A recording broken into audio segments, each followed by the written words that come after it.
चलिए, पिछले क्लास में मैं आपको बताया था कि मेमोरी क्या है और कई कितने प्रकार के होते हैं। तो आपको मैं बताया था कि मेमोरी जो होता है वो दो प्रकार का होता है। एक होता है प्राइमरी मेमोरी, दूसरा होता है सेकेंडरी मेमोरी। प्राइमरी मेमोरी के बारे में आपको मैं बताया था कि प्राइमरी मेमोरी भी दो प्रकार का होता है, एक होता है रैम, दूसरा होता है रोम। उसके बाद में बताया था सेकेंडरी मेमोरी क्या है। अभी जो मैं बताने जा रहा हूँ वो सेकेंडरी मेमोरी क्या है इसके बारे में बताता हूँ। तो सेकेंडरी मेमोरी का दूसरा नाम एक्सिलरी मेमोरी होता है। इसे हिंदी में सहायक मेमोरी कहा जाता है। सेकेंडरी मेमोरी नेचर और स्वभाव से नॉन वोलाटाइल होता है। नॉन वोलाटाइल मतलब होता है कि जब तक विद्युत धारा प्रभावित हो रही है उस पीरियड में जो कुछ भी आप काम कर रहे हैं वो उपस्थित रहेगा। जैसे ही बिजली गायब हो जाएगी ये सब डाटा गायब हो जाएगा। ये वोलाटाइल हो गया। और नॉन वोलाटाइल मतलब होता है कि बिजली आए गए उससे कोई मतलब नहीं, वो कंटिन्यू आपका सेव रहेगा, तो फाइल कभी भी दिखाएगा।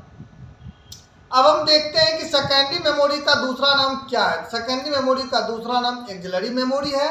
इसे हिंदी में सहायक मेमोरी कहा जाता है। यह मेमोरी हग मतलब होता है काफी, अर्थात लंबे समय तक के लिए डाटा को सुरक्षित करके रखने का काम करता है। सेकेंडरी मेमोरी कई प्रकार के होते हैं, जो CD, DVD, hard disk, floppy disk. अब सीडी क्या है? सीडी का फुल फॉर्म कॉम्पैक्ट डिस्क होता है। सीडी जो होता है इसकी कैपेसिटी पहले कम चलता था, यानी 0 से लेकर के मात्र 650 MB तक ही सीडी की कैपेसिटी थी।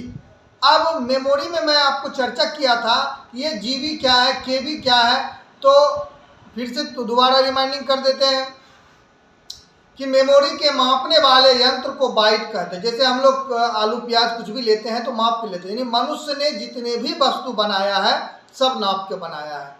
तो मेमोरी के मापने वाले यंत्र को बाइट कहते हैं। इसके इकाई भाग को बिट्स कहते हैं। 0 और 1 बराबर 1 बिट होता है। 8 बिट बराबर 1 बाइट होता है।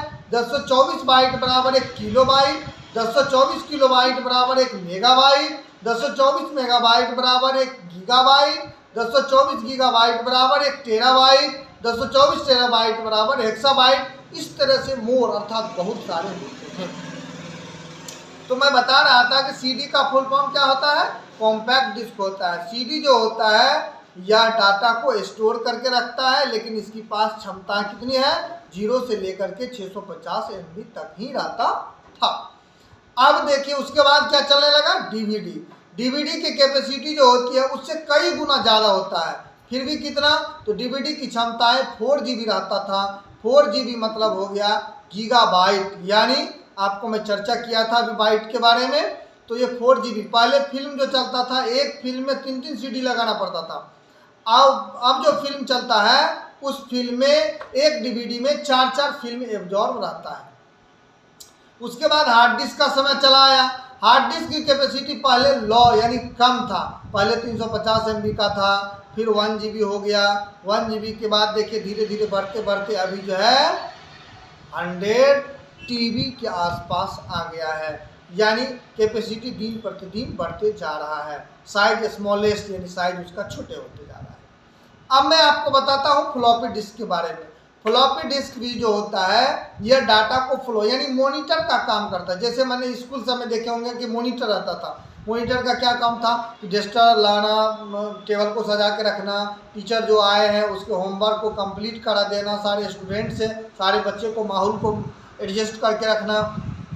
सेम उसी प्रकार फ्लॉपी डिस्क क्या करता है? आपने CD, DVD, hard disk, floppy disk यानी कि सीडी के अंतर्गत, डीवीडी के अंतर्गत जो भी आपने स्टोर करके रखे हैं ये सब सारे को संग्रह करके रखता है, एकत्रित करके रखता है, फिर उसको डिस्प्ले करके दिखाने का काम करता है।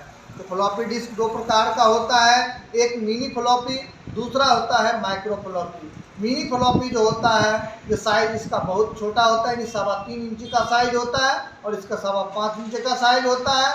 इसका कैपेसिटी 1.44 MB तक ही रहता है। नेक्स्ट क्लास में मैं आपको बताऊंगा कि आउटपुट क्या है।